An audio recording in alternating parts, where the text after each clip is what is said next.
Welcome to This Explainer.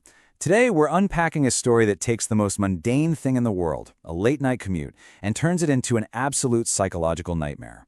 We're looking at a journey where the everyday world literally morphs into the impossible.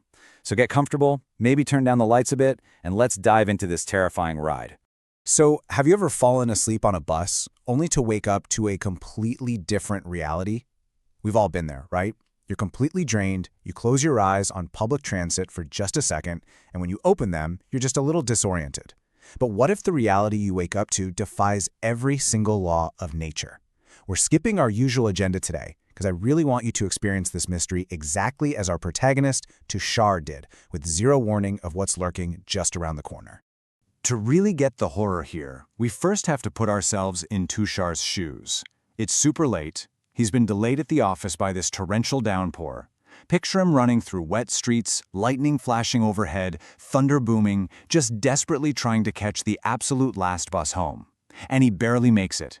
He collapses into his usual window seat at the very back. The bus is completely empty. The cool wind and the raindrops are this huge relief. He's just totally drained by the heavy burden of daily life. He just wants to sleep. And you know that sheer exhaustion? That is the absolute perfect vulnerability. Okay, let's track how quickly things start falling apart. At minute 0, he boards a totally empty bus. He falls asleep. Just 2 minutes later, his eyes flutter open, and the bus, which was basically a ghost town seconds ago, is now packed to the brim with people. Every single seat is taken. I mean, how? Where did they all come from? But he's so tired, he just kind of brushes it off. He closes his eyes again. A few minutes pass. He wakes up at minute 5. The bus is completely empty again. 0 passengers. And the crazy thing is, there hasn't been a single stop. The normal rules of time and space are quite literally breaking down right in front of him. Now, what's really fascinating here is the psychological tug-of-war happening in Tushar's head. On one hand, you have his desperate rationalization. He's blaming the heavy rain, the extreme fatigue, convincing himself his mind is just playing tricks on him. But on the other hand, you have the impossible reality.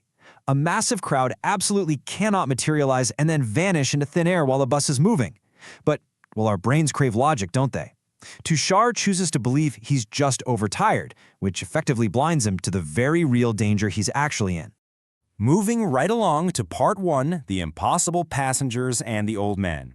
This is where Tushar's desperate grip on reality gets tested by something that simply refuses to be ignored. So Tushar is sitting there trying to wrap his head around the vanishing crowd when suddenly his senses are just assaulted. A pungent, really sharp smell fills the air. It's beedi smoke, a traditional Indian leaf-rolled cigarette. A thick cloud of smoke floats right in front of his face, almost like a mystery dissolving into the air. He turns, and sitting right there in the adjacent seat is an old man. His face is deeply wrinkled, and his eyes are piercing. They look like they're cutting right through the dead of night. Tushar starts stammering, asking where all the people went, and the old man just looks at him and delivers this absolute gut punch of a line. 30 years, son. After midnight, no human dares to board. Boom. The crucial takeaway here is that this old man isn't just some creepy passenger. He's the harbinger of truth. With just a few words, he completely shatters Tushar's illusion of a normal, safe commute. The old man's voice is freezing cold, and it strips away every last ounce of comforting logic Tushar had left. And this next part brilliantly illustrates the cyclical nature of this horror.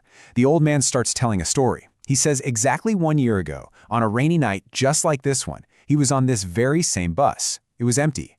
Then, suddenly, a man appeared out of nowhere, with dead, completely lifeless eyes. The stranger pointed a finger right at the old man and whispered, "You shouldn't be here," before just vanishing into thin air while the bus was moving at full speed.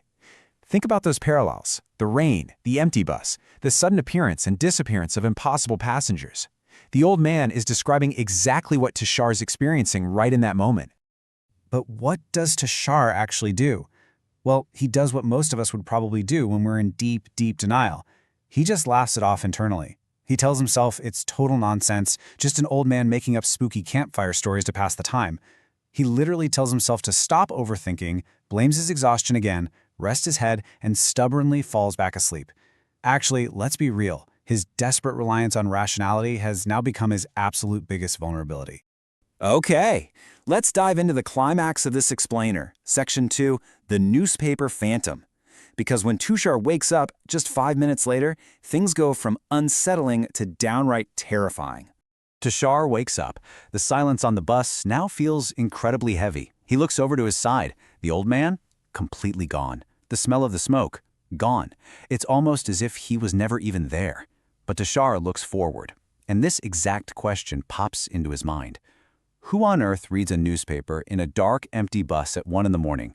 Because sitting in the seat right ahead of him is a new passenger, face totally hidden behind a newspaper, reading intently as if he's holding the news of the entire world. Let's walk through this rapid escalation of pure psychological terror, because it happens fast. Tushar nervously asks the man who he is. Silence. No answer. Then, the man slowly lowers the newspaper, revealing a crushed, bloody, mutilated face with completely empty, soulless eyes. Tushar screams in absolute terror. He shrinks back and squeezes his eyes tightly shut. Then, a cold hand grabs his shoulder.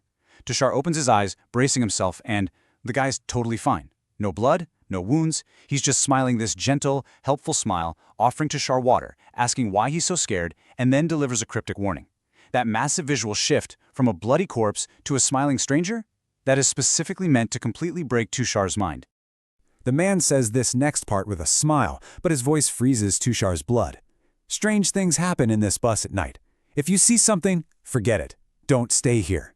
He doesn't even finish the thought, but the implication hangs so heavy in that dark bus.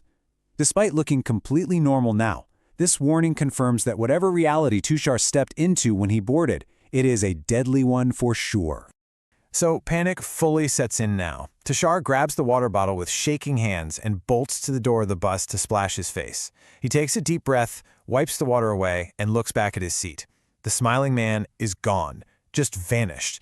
And then, suddenly, right beside Tushar at the open door, a voice whispers, "I am here."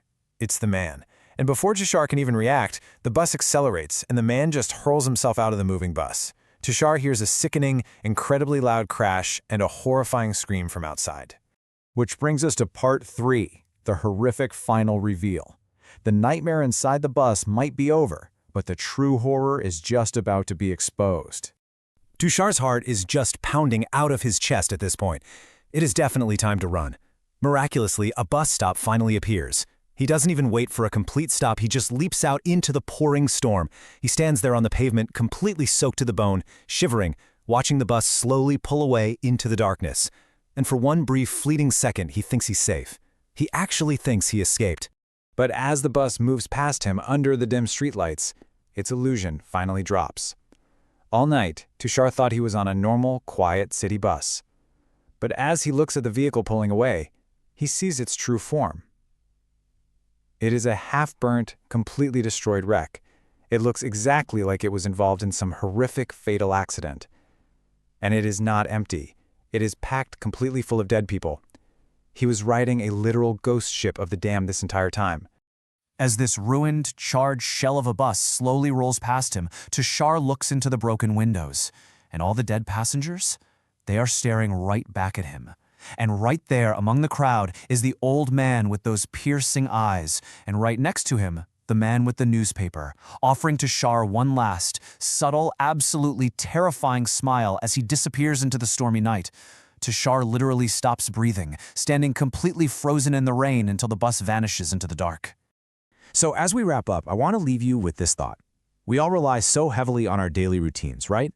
We trust that our mundane commutes are perfectly safe, that the empty seat next to us is, actually empty. But if you find yourself running late in the rain tonight, and you happen to catch the very last, completely empty bus, are you absolutely sure you're alone? Thanks for joining me for this explainer. Stay curious and definitely stay safe out there.